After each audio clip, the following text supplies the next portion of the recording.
There are very many combinations of a car's attributes that attract it to potential buyers. However, those same attributes may not actually tickle the fancy of those that are there just to window shop. Now, finding the sweet spot in between the two should have buyers and browsers grinning from ear to ear. Case in point, the 2018 Honda HR-V RS.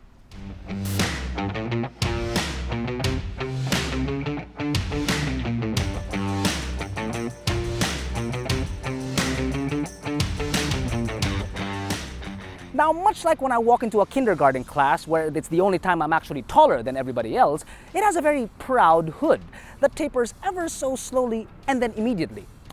A dark shield up front and elongated fog lamps can be found in the RS variant, while both variants have LED DRLs and headlamps, which taper off very nicely in a squinting manner, as if they're looking out into the distance and asking, what road next? Okay, that sucked.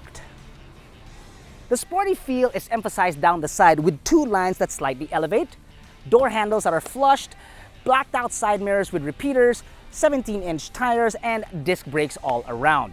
Now, that may not look like a lot of ground clearance because these are 55 series tires, but that is 185 millimeters of freedom.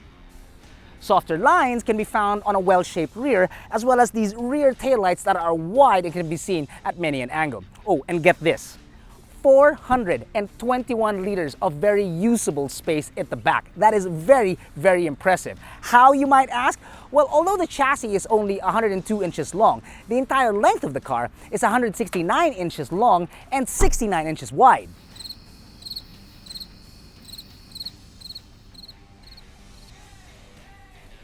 Unfortunately, there are no toys to speak of back here, just a tiny little armrest found in the center. That's about it. You've got bottle holders on either door and speakers as well, and a bottle holder in the center, and oddly enough, a provision for a USB port, but they didn't push through with it. I don't know why.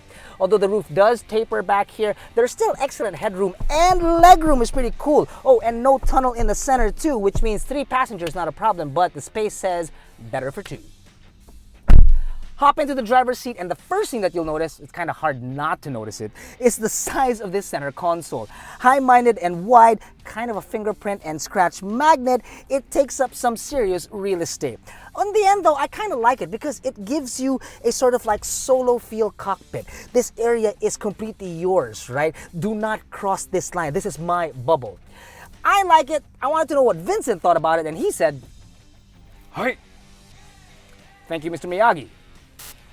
What I don't like, however, is the 12-volt outlet found all the way behind here, the center console. I mean, it's kind of cumbersome to get to. Also, that there are no USB ports back there. In fact, the USB ports is sort of like a Honda thing where it can be found in the glove box. These things have definitely gotta go.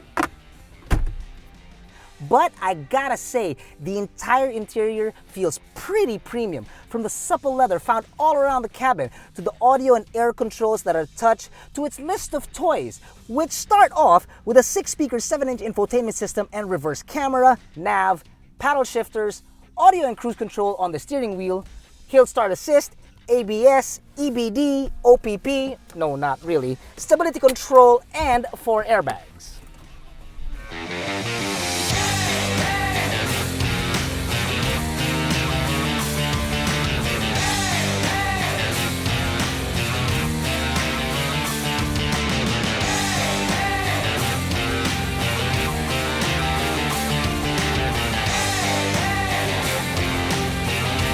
The inline-4 1.8-liter i-VTEC produces 140 horses and 172 newton-meters of torque. It's not marvelous, but it's not bad either, considering that the HR-V weighs 1,332 kilos. Now, if you're in a big rush and you want to get to speed immediately, it will take some grunt from the engine, and you will hear it from inside the cabin. But once you are at speed, well, it's like hitting a baseball with the sweet spot of a bat. It just pops. The CVT works like a dream. Earth dreams, to be exact. Badooey. In the city, inside traffic, up and down the ridiculous road of EDSA, we were able to clock in only 7.6 kilometers per liter. Ouch. But outside the city on the highway, we got much better at 17.5 kilometers. Much better. As for comfort, I have no problems myself. Smaller driver, smaller frame. I don't have any problems with the bolsters, which do keep you in your seats. Mr. Miyagi over here says that he's pretty comfortable too, so no problems. Part of the comfort problem, though, will be for those that are sitting in the back. Although the seats are comfortable, yes, I understand.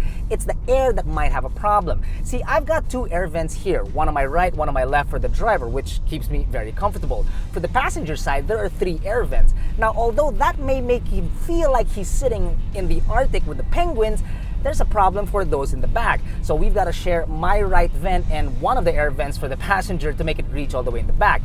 Might have a problem reaching back there though, so it could get warm on much warmer days.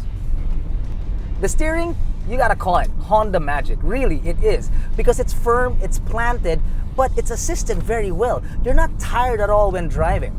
That, plus the fact that the body roll is controlled very, very well, either you're on paved roads or uneven roads, you just want to bury your foot and keep driving, keep going all day long. It's just so much fun to drive. It really, really is.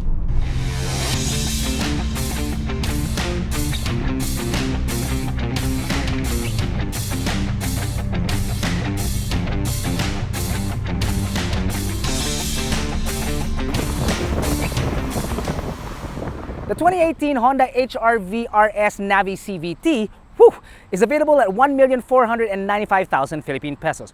Quite a lot of coin for a crossover, you might think, but in actuality, as per AutoDeal's comparison tool found on our website, it is very well priced. It's compact, quick, elevated, and it can be fuel efficient.